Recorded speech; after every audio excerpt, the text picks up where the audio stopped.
What up? Welcome back to Cool Kid TCG. We have a matchup today of Buggy versus Shanks. Blue Buggy versus Red Shanks. Play my good friend Mark. Only Hands TCG. Make sure to check him out on that. I'll tag him in the descriptions and stuff. Also check out the Deck Swabbers podcast. He's a part of that, one of the 4 hosts. So yeah, really good opponent. Playing him in the second round. This is a matchup that used to be one of my worst ones. Now it's very winnable. I'd say we're probably favored in it. We lost the dice roll. We are going second, so we don't get our ideal curve. But the idea here is we need to get Croc and Mihawk out, potentially 2, and then just kind of as they start playing, their game plans usually survive into the late game with control, and then start dropping Kaiju. We can prevent the Kaiju. Our Kaiju are better because we can prevent our stuff from being KO'd, and then we can also play a Buggy to get rid of theirs. He's going to tap 1 for a Yasop, which is basically like the OG Nami, which gives a Rested Dawn. So we're just going to take, I think we're going to take. Now we go to our 4-dawn turn. We tap 4 for Alvida, draw 3, trash 2. Going to get rid of the Dofi. Already have 1 in hand. Definitely not going to need 2. Think about what to get rid of here. Could get rid of Sables. Think about getting rid of the second Dofi. Could get rid of Promo. Going to get rid of the Sables. And then we pass. So now he goes to his 5-dawn turn, and he's going to tap 5 for a Relax Time Luffy. Especially with the way things are going with that Yasop. He's going to swing 6 life. I'll give him a 2k. Now he's going to be able to swing 7 life, I believe. And we hit a cross-skilled trigger. We get to search top 4. We're going to grab the 4-cost Buggy. We can use that potentially for some cool plays. I think that was the most... we could have grabbed the 2k, but yeah. Going to start off on our 6-dawn turn with a Galdino Searcher. Search top 5, and here's where I think I'm going to make a slight mistake. I could grab a 2k. All these are good targets. I have 1 10-cost Buggy in hand. I'm going to grab a second one. The reason being is I think I'm gonna need those Buggies. That's what I'm thinking. But I would take this search back if I could. I'm going to swing 5 life. He leader effects.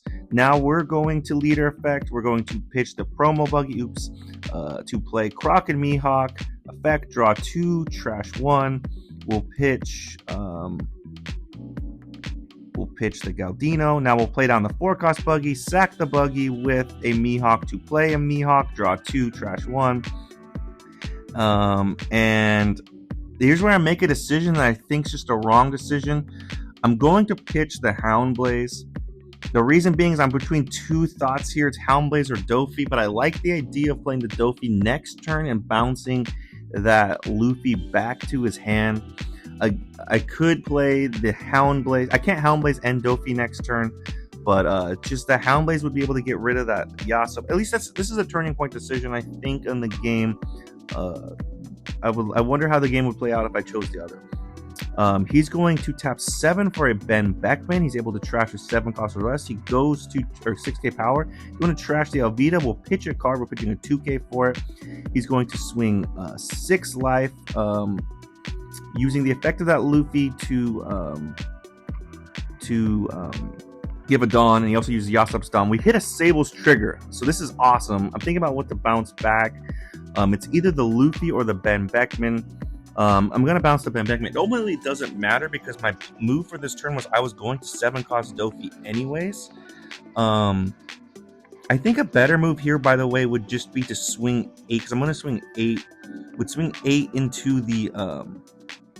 well, I have an extra Dawn to play with, but I swing 8 with the Croc and Mihawk, or maybe the Mihawk into the Luffy, and see if he just lets it die.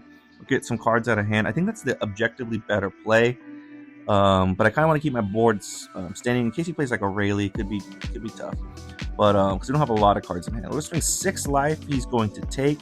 And then now we're going to cast the Dofi, bounce the Luffy back to his hand. So we've successfully removed his board. The problem is our hand size is down to 3 now. We have a 2k and 2 10-cost Buggies. So whatever he plays next turn, he's going to replay that Luffy. And he's going to use the Yasop's effect to put a Dawn on it. Now he's going to swing 6 life again, and he's going to put an extra Dawn on. So I'm going to give him I'm thinking about I could block this, but I could also take. I think I should just give him the 2K. He has 5 Dawn standing. So we'll give him the 2K. Now he's doing 7 life. We take. It's another cross-skill searcher. And here's where we could grab.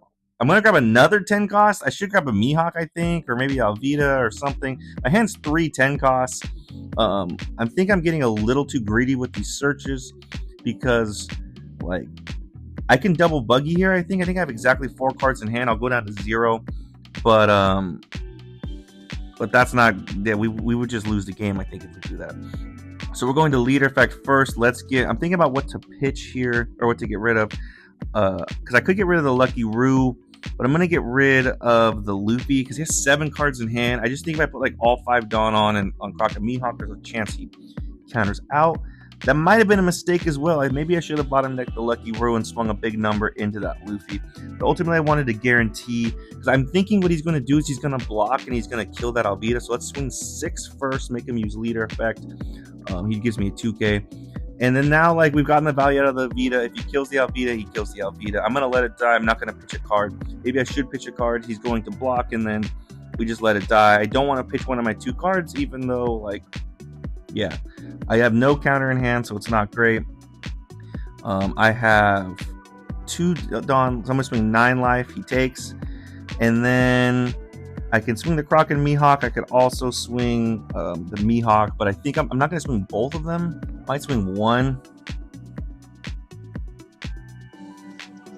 Just thinking it through, what do I want to swing? He's at 3 life.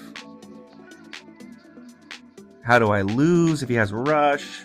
I'm going to swing 7 life. Ultimately, I need to put some more pressure on. He leader effects 2K. So now, like, we're in a spot where he could win this turn specifically because our 2 cards in hand are bricks. We do have a blocker, but if he plays like a rusher down, it could be really tough. He taps 6 for the new Shanks. He's able to cheat it out. It's a 10K body, but also makes him a 7K leader. So now he's swinging 9 life.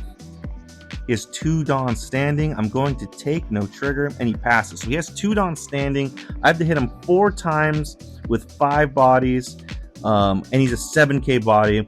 I don't like my chances of being able to win this turn, especially with 2 Dawn standing. I'm thinking it's going to be a Red Hawk. That's what I'm thinking in the back of my head.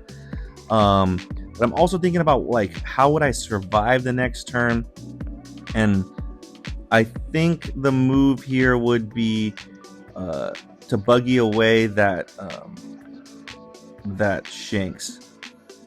I'm going to swing 9 life. So I'm going to start poking him when use 5 Dawn.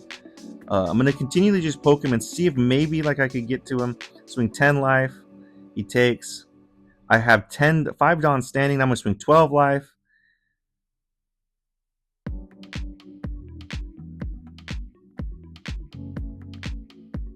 He's got, like, a lot of cards in hand, too. And he's a 7K leader. He takes. Now, here's where I make a decision. I could put 5 Dawn and swing 12 for game with the Mihawk.